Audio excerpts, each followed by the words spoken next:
Let me show you this. We all live inside a bubble, right? We work over here.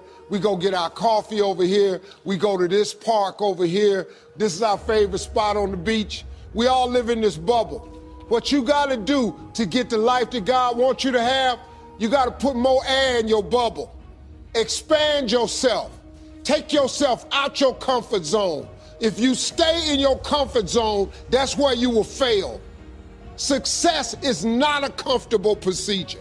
So you got to get comfortable being uncomfortable if you ever want to be successful. I'd love to tell you, look, you can go out here and get rich, do a couple of things, they ain't happening.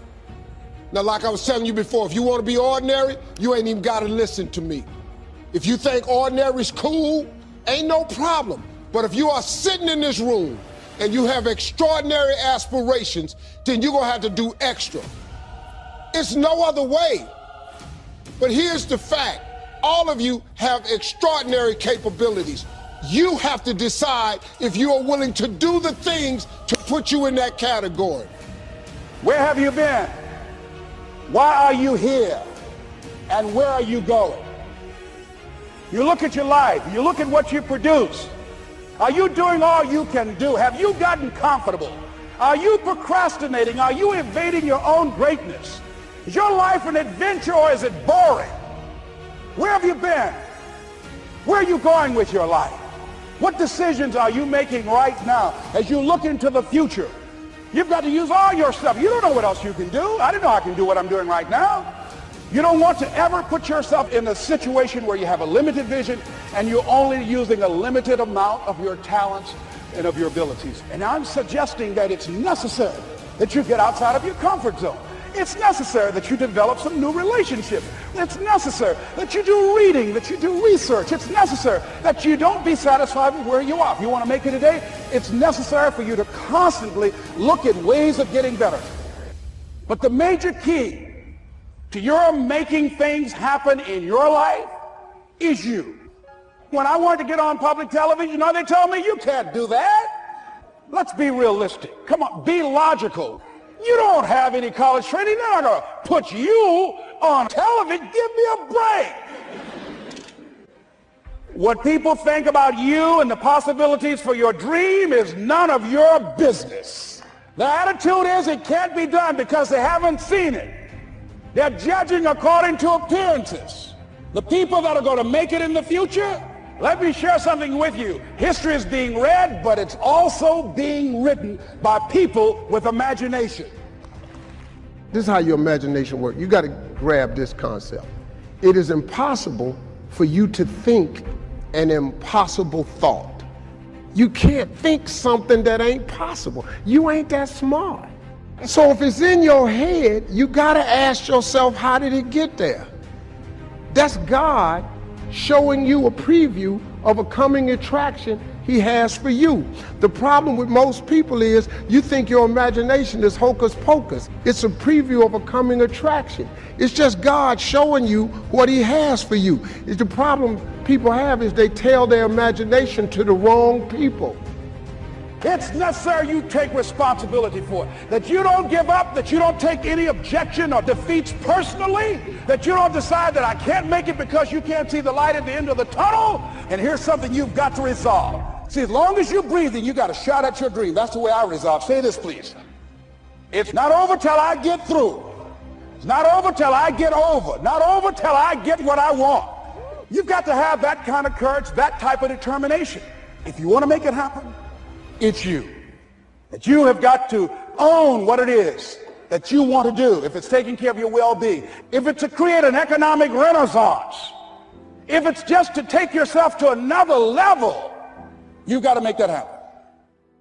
But what I've come to appreciate when you're working on changing your life or working to build a dream or making a difference in our society, it's hard. Easy is not an option. Life is hard. It's hard handling just the tragedies of life. When you're working on something and you put everything you have in it, and it doesn't work out, you lose your money and other people's money. It was humiliating and embarrassing borrowing money, and then I couldn't pay the money back when I told them I would. How people look at you. It's very hard. It's humiliating. You will go through things, and while you're going through them, you can't understand why it's happening to you. But after you go through it, and you say, oh, now I understand why I needed that lesson. But after I got through it, then I saw that that was preparing me for bigger and better things. See, most people want it easy. Easy come, easy what? Easy go. And I'm saying to you, whatever you got to do, do it, because if you don't, life is going to whoop you until you surrender. So if it's hard, then do it hard. You must have faith. You've got to believe in yourself, unquestionably. You've got to have faith, and that faith gives you patience.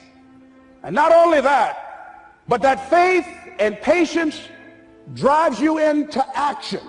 You've got to keep moving and keep plugging away. Keep on walking. We all have things that we're believing for. We have the promise in our heart, but nothing is happening.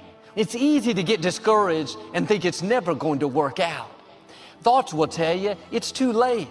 If it was going to happen, it would have happened by now.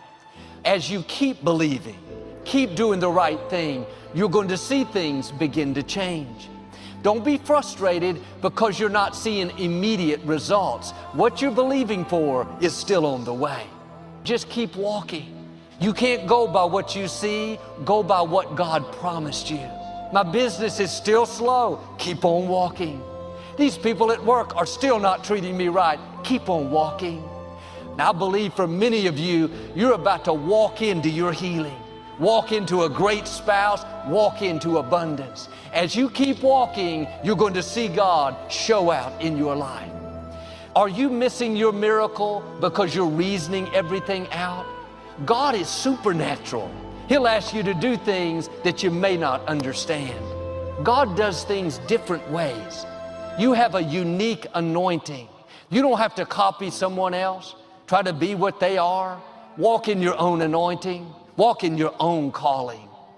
You may have situations you don't see how it can work out. You're tempted to quit believing. Keep walking. You're on the verge of a miracle. Now, you may have to get your feet wet. May not happen like with Moses, where the waters part first. Sometimes God waits to see if you're going to trust Him when the waters haven't parted. Are you going to believe when you don't see any sign of things changing? If you'll just keep walking, expecting doors are going to open that you couldn't open, freedom from things that have held you back, things you've been standing in faith for a long time, it's about to come to pass. It's not going to be ordinary, it's going to be the hand of God. When you don't see how it can work out, but you keep walking, you keep being good to people, that means you're about to enter your promised land. Joel, I prayed, I believed, but my dreams didn't come to pass. Didn't work the first time. The obstacle looks impassable. That's a test. If you'll keep walking, you're going to see God open up things you never dreamed would open. David said, I was young, now I'm old, and I've never seen the righteous forsaken. I've never seen a sickness that He won't heal. I've never seen a dream that He won't bring to pass. And there will always be people trying to convince you to settle. Just accept it. Never break the addiction. Never get out of this neighborhood. No, don't water down your dream. God has not failed in the past. He's not going to start with you. Keep on walking, praying, doing the right things. Doors are about to open. Problems are about to turn around. Instead of you retreating, the opposition is going to retreat. The sickness, the trouble is about to push back. God is going to make a way where you don't see a way.